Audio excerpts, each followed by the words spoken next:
Hello students, welcome to just knowledge channel. इस video में हम अटॉर्नी जनरल के बारे में पढ़ेंगे और देखेंगे कि इंडियन कॉन्स्टिट्यूशन के किस आर्टिकल में अटॉर्नी जनरल के रिलेटेड कौन सी प्रोविजंस हैं, और उसके बाद देखेंगे कि इंडिया में कितने सोलिसिटर जनरल हैं और कितने एडिशनल सोलिसिटर जनरल हैं और इंडिया का अटॉर्नी जनरल कौन है। चलिए वीडियो शुरू करते हैं। तो फर्स्ट करते हैं अटॉर्नी जनरल। जो ये अटॉर्नी टर्म है, इससे मतलब होता है लॉ ऑफिसर, और जर्नल उसको कहा जाता है जो कि अपनी फील्ड का सबसे हाईएस्ट ऑफिसर हो। तो इस तरह से अटॉर्नी जनरल इंडिया का हाईएस्ट लॉ ऑफिसर है, जो कि गवर्नमेंट को एडवाइस करता है उनके लीगल मैटर्स पर। तो जो इंडियन गवर्नमेंट जो भी न्यू इनैक्टमेंट्स करती है या न्यू लॉस लेकर आती है, जैसे कि जम्मू कश्मीर का जो आर्टिकल 370 वाला स्टेप था, या फिर एनआरसी थी, या फिर अभी जो फार्म बिल का चल रहा है, उसमें फर्स्ट एडवाइस लेती है अटॉर्नी जनरल से, और वो लॉस या वो इनैक्टमेंट्स अटॉर्नी जनरल की एडवाइस के अकॉर्डिंग ही करती है government. Article 76 of Indian constitution है जो, उसमें प्रोविजंस दी गई हैं कि जो अपॉइंटमेंट होगी अटॉर्नी जनरल की वो प्रेसिडेंट के द्वारा होगी, और प्रेसिडेंट अपने बाकी सभी कामों की तरह ये अपॉइंटमेंट ऑफ अटॉर्नी जनरल भी काउंसिल ऑफ मिनिस्टर की एडवाइस पर ही करता है। दूसरा है कि अटॉर्नी जनरल बनने के लिए क्या क्वालिफिकेशंस होनी चाहिए। तो आर्टिकल 76 के अकॉर्डिंग जो सुप्रीम कोर्ट का जज बनने की क्वालिफिकेशंस हैं, वही अटॉर्नी जनरल बनने की क्वालिफिकेशंस होनी चाहिए। और जो सुप्रीम कोर्ट का जज बनने की क्वालिफिकेशंस हैं, वो है कि वो सिटीजन ऑफ इंडिया होना चाहिए। दूसरा है कि हाई कोर्ट का, किसी भी हाई कोर्ट का या फिर अलग अलग हाई कोर्ट्स में वो 5 ईयर्स से ज़्यादा जज रहा हो। और तीसरा है कि एडवोकेट होना चाहिए हाई कोर्ट का फॉर मोर देन 10 ईयर्स। और जो ये लास्ट है एमिनेंट ज्यूरिस्ट, यहाँ पर स्पेलिंग मिस्टेक्स हैं।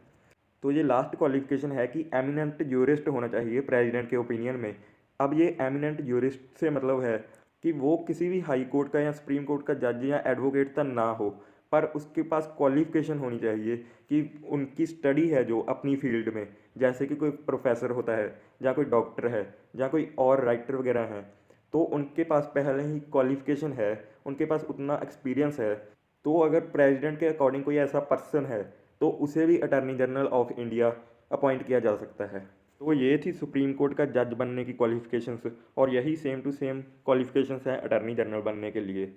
अब इस आर्टिकल के कुछ और प्रोविजंस हैं, जैसे कि जो अटॉर्नी जनरल है उसके पास राइट ऑफ ऑडियंस है। इंडिया की किसी भी कोर्ट में, इंडियन टेरिटरी की किसी भी कोर्ट में वो जाकर प्रैक्टिस कर सकता है, या फिर गवर्नमेंट के किसी भी लीगल मैटर के लिए गवर्नमेंट को रिप्रेजेंट कर सकता है उस कोर्ट में। तो आर्टिकल 76 के अकॉर्डिंग वो ऑफिस होल्ड करेगा जब तक कि प्लेजर ऑफ प्रेसिडेंट है।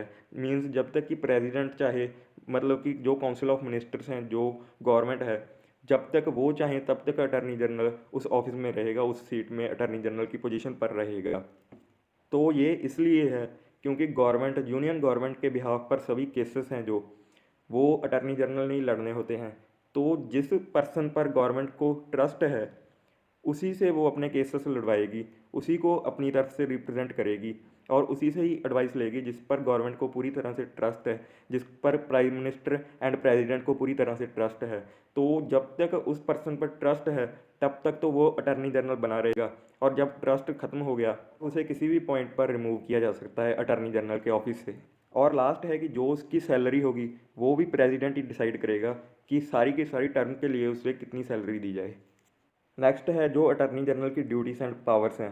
तो फर्स्ट है कि गवर्नमेंट के बिहाफ पर वही अपीयर होगा जहां पर गवर्नमेंट चाहे। दूसरा है कि जो भी ड्यूटीज उसे प्रेसिडेंट के द्वारा या काउंसिल ऑफ मिनिस्टर के द्वारा दी जाएंगी वो उनको परफॉर्म करे।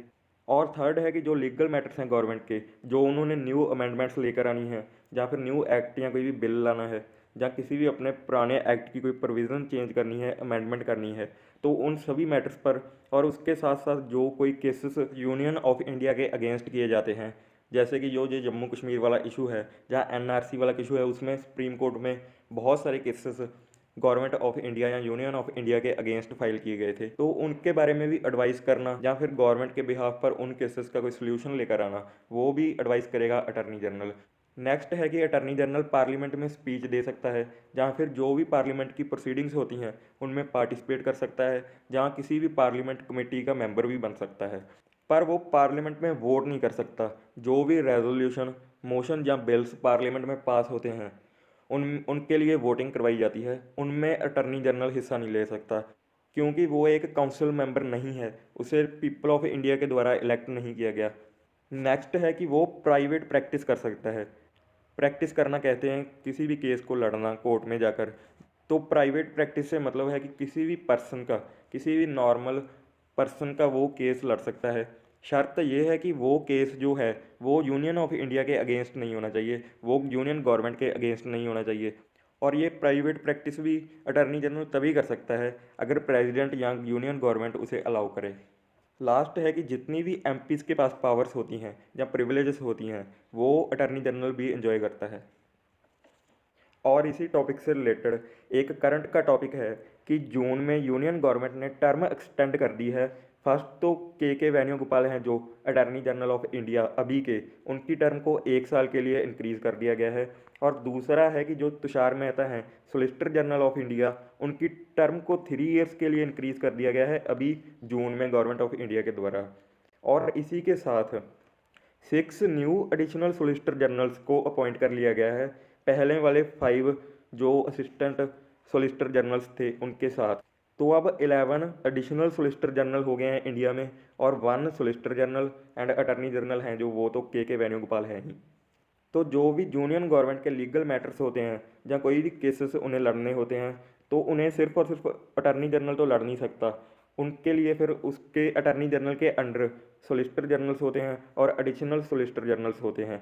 तो अब 11 एडिशनल सोलिसिटर जनरल इंडिया में अपॉइंट कर लिए गए हैं अभी करंट की गवर्नमेंट है जो बीजेपी की, उनके द्वारा। सोलिसिटर जनरल इंडिया का एक ही है तुषार मेहता, उसकी टर्म को 3 ईयर्स के लिए इंक्रीज़ किया गया है। तो ये थी हमारी आज की वीडियो अटर्नी जनरल के बारे में। Thank you for watching.